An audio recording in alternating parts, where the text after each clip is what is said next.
Here is the picture of the staff of Mayo Foundation.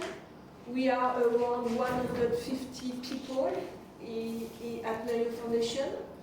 As I said, the headquarters is in France, but we have a lot of also staff in different countries, such as in Cambodia with Dr. Chante and Sinke. We are also people in Africa, in Senegal, in Guinea, and so on, in India Ocean, in the Middle East, and so on. And we have three main objectives. The first one is to strengthen local capacity in clinical biology and also in research to have a better diagnosis and also to better survey the infectious disease. We have also a lot of activities concerning the knowledge sharing by organizing courses. For example, we have courses on AMR each year, also courses on diagnostic, and all the courses are organized in Les Pensiers Center. It's a conference center which is in France and which is very well equipped and organized to host a lot of participants. And also we have some activities concerning the mothers and children to improve the health of the family.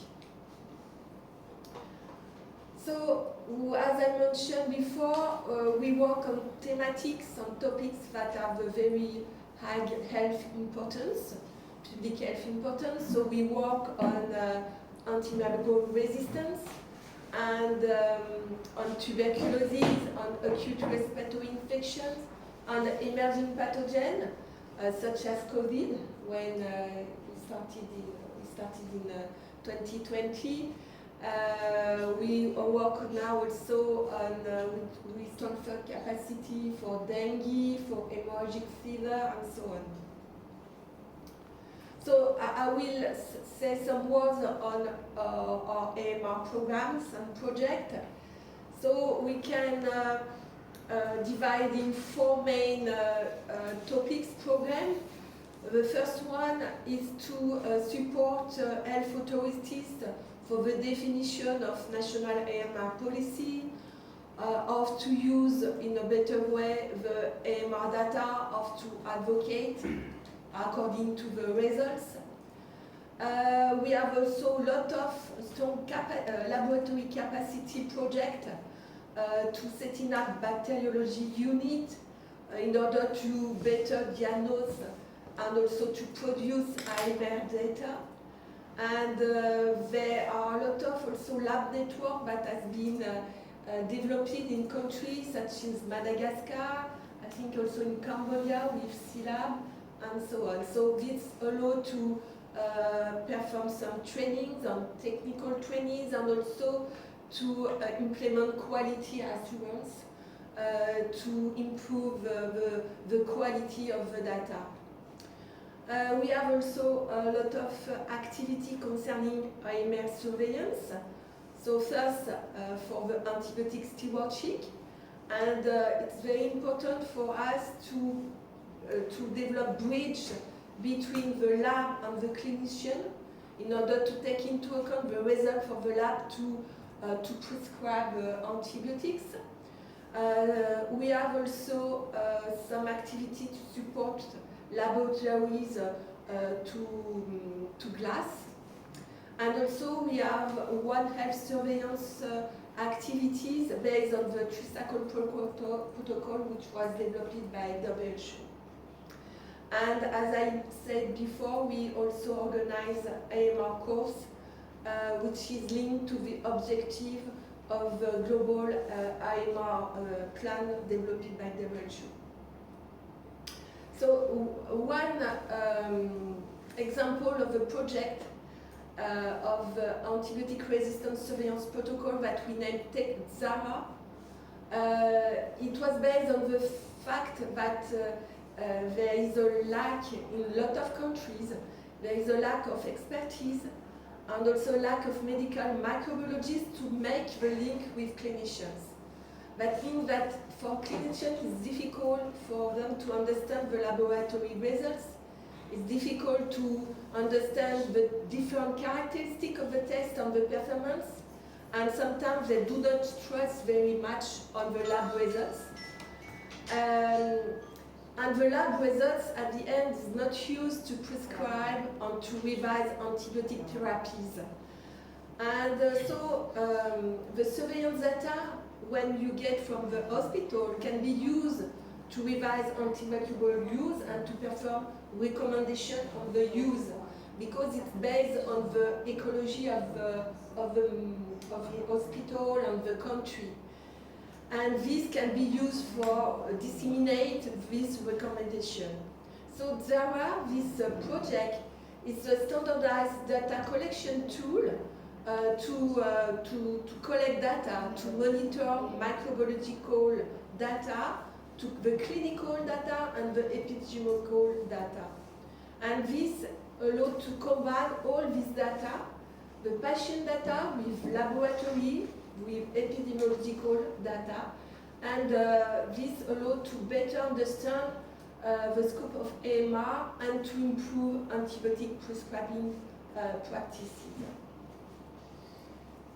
One of the topics that we develop with Mylène is One Health surveillance and AMR transmission studies between the different sectors, human, animal, and environmental sectors. So this allows to early information on the spread of AMR. As I mentioned, we work on different levels, community level, human, animal, and environmental interactions. And this allows to share data with the health authorities. It's for them, it's a very good indicators of what is AMR is in the different sectors. The protocol we use is very simplified techniques, well adapted to the capacity of the partners in LMIC. And also we develop in this project NGS, next generation sequencing, to characterize the isolate strains. And we also perform a lot of bioinformatics to characterize the resistant strains and to see if there's any links between the different sectors. So with this project, we also perform a lot of capacity building with mentoring PhD and professionals, by training people on NGS and bioinformatics. So here, for example, we have the double-shot cycle protocol that has been implemented in Madagascar, Burkina Faso, and Brazil, and it aims to assess AMR prevalence with only one reporter bacteria, which is ESBL E. coli, and which can be found in all the sectors. And this allows to have a baseline data of what is the prevalence in the community and in the different animal and environmental sectors. And it's a good indicator to see after that the tendencies years after years, and if the interventions, AMR intervention has an impact on AMR. We have also other project that is very close, which is called Triumph project, and we focus also on CPE strains. We have another project which is AMR Data Science Center, funded by Bill and Melinda Gates Foundation, with partners in Madagascar and Burkina Faso. And this is, the aim is to develop robust tools for collect, analysis, and sharing, disseminating data to the health authorities, to build a data center at the Ministry of Health to collect all the data that can be generated by surveillance of research projects in order to have a big view of what is going on at the country level. And we have also another One Health surveillance project in the community with partners in Bangladesh, Paraguay and Brazil to target pregnant women and their household and to see what are the risk factors for ESBL E. coli carriage in the close environment of living areas and with the pets that are living with the family to see if there is a risk factor to have transmission between the animal and the human.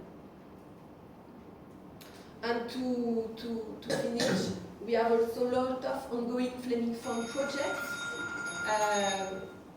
In Senegal, for example, we have two different projects, a country grant project to establish a surveillance system to improve collection and analysis of AMR data. We have also a fellowship program with health professionals in Senegal.